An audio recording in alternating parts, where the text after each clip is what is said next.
Hello, friends, and welcome to this week's episode of Advice from Your Besties. When do I say Chelsea Toronto? Now. I'm Chelsea Toronto. I'm Dr. Lindsay McKeer. Okay. So let's get to some questions. This is when we answer your questions. Right. Because we're all friends here. Okay, question number 1. What's your biggest insecurity? You know, depends on what I'm looking at in the mirror at that moment. Usually it's like my waist area, or if there's like a little fat roll coming over the leggings, that drives me insane. And I would say that's it. That's your only insecurity? Oh, well, I mean, that's the biggest one. Okay. Yeah. Don't make me list off all of them. That's the biggest one. I was ready to list off a handful. Big insecurity is the fact that I can't do math or spell. Oh. That I feel very vulnerable. And with the new people I'm meeting, I almost feel compelled to tell them. So at some point they don't say, oh, you don't know how to do that? Oh. Or you don't know how to say that? Or like, you can't do that money math real quick? No, I can't. Doesn't make me stupid. I literally can't do it. And how often are you doing math tricks for them?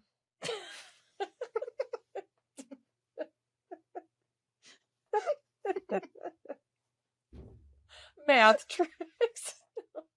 No, it's more like, what year was this? Or how old? Or like 29 cents. How am I supposed to know that? Google it. I know. I'm just telling you. We're spelling. Oh, spelling is the worst. You know what? I realize there's so many people in this world that are very terrible spellers. Like, I think the majority of people don't know how to spell things. Yeah. Yeah. It's not our fault. So I would say that's I certainly have more. Also, being a failure at life. Well, I don't think you're a failure, so. Why? Because I'm living and I'm fairly entertaining? Yeah. That's not enough. I mean, kind of. But I mean, it's not enough for me. Okay. Okay, great. Let's see. What does projecting when arguing really mean? That's my man's new fave word, and I'm pretty sure he's using it wrong. Let's see. What does projecting mean? Okay, ready? Yeah. A couple of years ago, when I was married, my husband would say, yeah, well, you're out cheating. And more than likely, he was the one cheating. Oh. And subconsciously, I think they feel badly. Okay. They feel bad. And I don't know if it's subconsciously. And they're putting it on you. Mm-hmm. So if he says you're cheating, he's probably cheating. Right. He says you're dumb, he's dumb. Right. Exactly. Okay. Kind of deflecting his insecurities onto you. I don't know if that's just I don't think it's limited to a narcissist, but I do think they do that frequently. Oh. So somehow it gets turned around and now I'm the one shouldering the blame for something you did. Mm-hmm. I don't think you have to be a narcissist, because I think it also comes up in almost everyday life. Like if someone is telling you like, no, that's not a good idea, maybe because they don't think it's a good idea, like a business decision or something, like, no, you shouldn't do that. I think they're just like putting their own limiting beliefs on you. So question, when I said I didn't want to do something because I didn't feel as skinny or as pretty as that one person, was that projecting? I think that is more like self-sabotaging. Right. So someone asked, hey, do you want to hang out? And then they're pictured with somebody who made me feel insecure. Mm-hmm. And so it was easier to sabotage that relationship and ghost than it was to deal with my insecurities, which is not projecting. Not projecting. Not projecting.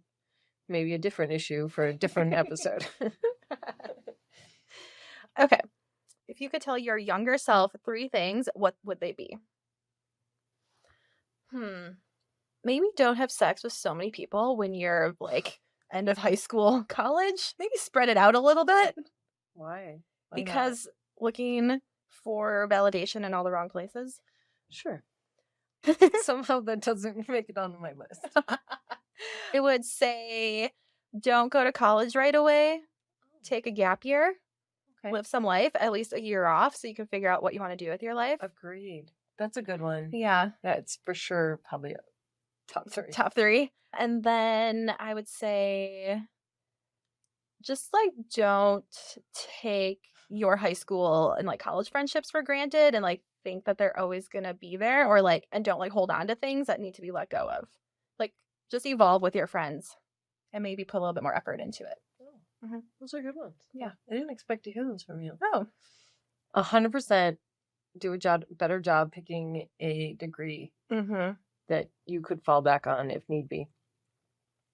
And do the hard thing. Yeah. Have more fun. Mm. And you actually turn out okay. Oh, that's a good one. Like, you're pretty cool. I feel like on TV shows and everything, they're all like, "You're cool, like, being unique is awesome, and don't change yourself." Yeah, Josie Grossi. Oh, yeah. Every teen movie where they put glasses on someone and take them off, and they're like, "You're hot now." Yeah. Same thing. Let's see. Thoughts on not feeling as accomplished as your siblings and it being apparent to everyone in your family by them still treating you like you're different and incapable? Hmm. Well, okay, so in my family, my brother is a few years older than me. He still lives like a couple hours away from my parents. He's married, he has 2 kids, and they just think that is the greatest thing ever. And he's doing it right. He stayed nearby, and they would always ask me, "When are you having kids? You could move home. How are you gonna do this if like we don't live nearby?" I'm like, "I'm not having kids, and I don't want you to live nearby." And like, why? Like, why is that so hard for you to understand? And then I would act like a teenager around them, which is not ideal. So I have just come to the conclusion that I think that they do like him more. And he was always the angel child and never got in trouble. And I was a devil child growing up, which is fine. And I'm just taking my own path and kind of taking everything that they say with a giant grain of salt because they don't really understand who I am at my core. And the judgments that they have and comments that they make are just on like surface level things that they see. Damn. Yeah. Whoop! There's that on that. Yeah. I can speak from experience on this one. Mm-hmm. Even from like middle school, it was very apparent that I really do think it was apparent. Everybody knew that I was like, it's like for my Cabbage Patch doll. I told you my mom gave me a redheaded You one. guys, she had the redheaded stepchild of Cabbage Patch dolls. Like literally, my mom gave me year 2. It was the authentic Cabbage Patch, but it was a red-haired one. So if that doesn't represent my entire, like the sum up of my entire existence, like 100%, I am a failure in their eyes. I am financially dependent. I'm a financial blood-sucking thing, slug or whatever, and I have no real direction. However, what I can tell you is I am the happiest, and I am the most level-headed and grounded, and like if shit were to hit the fan, I could handle it. I can just kind of reason. I have like good reasoning skills. I can kind of take things in stride. So that is not something my family respects or thinks of it as a value. Right. We don't have the same values. So really, how do you deal with it? I think was the question. I got happy with myself. And I just learned to really love myself, which, oh, don't you hate when people say that? I And know. I'm sorry that I'm saying that. But it's like, wow, I don't know how else to say it. But yeah, because you did it. Yeah. It's just like, you know what? How about we just turn down the volume and their judgments? Because I don't really like them to begin with. I know. I don't dislike them. It's just that I don't like them enough for them to make me feel bad about myself anymore. Like, how old am I that I still care and I still feel like shit because you treat me like I was 12?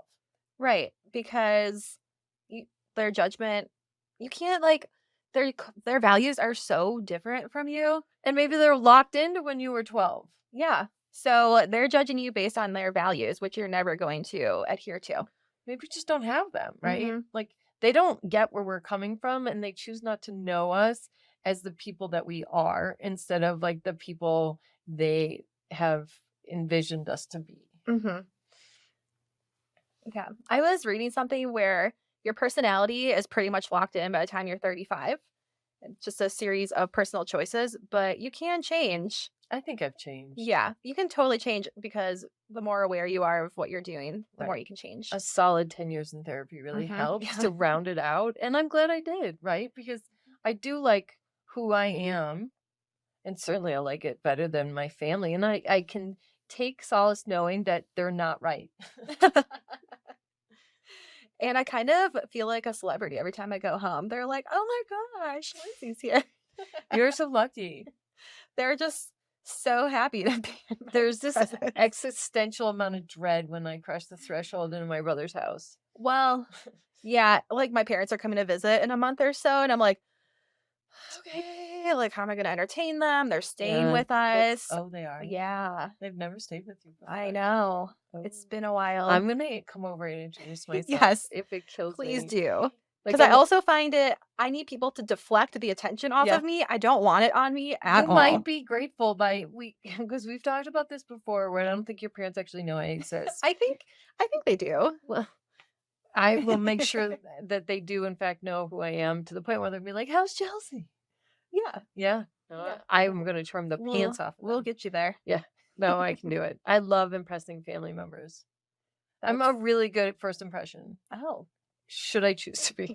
If I want to be, I can be. Depends on if I care or not. Yes. Yeah. Okay, well that's all of our advice for today. And Yeah, that was a good one. Or what not to do. yeah, what not to do.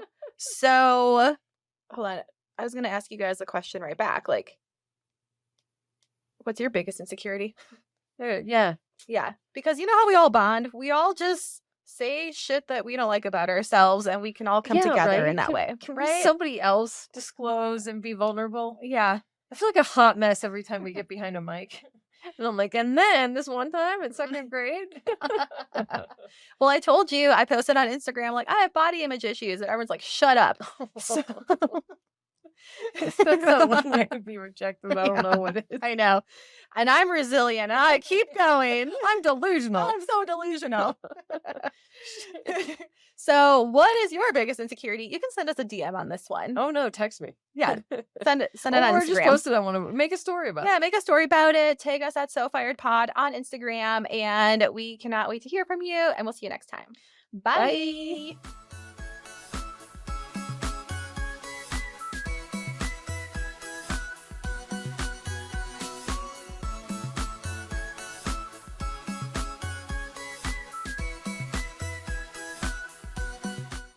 Disclaimer. This podcast is for entertainment purposes only. The stories and statements expressed herein are experiences and opinions. They may not represent the views of the production studio or the hosts. If you disagree with our content, that's okay. No podcast is perfect for everyone.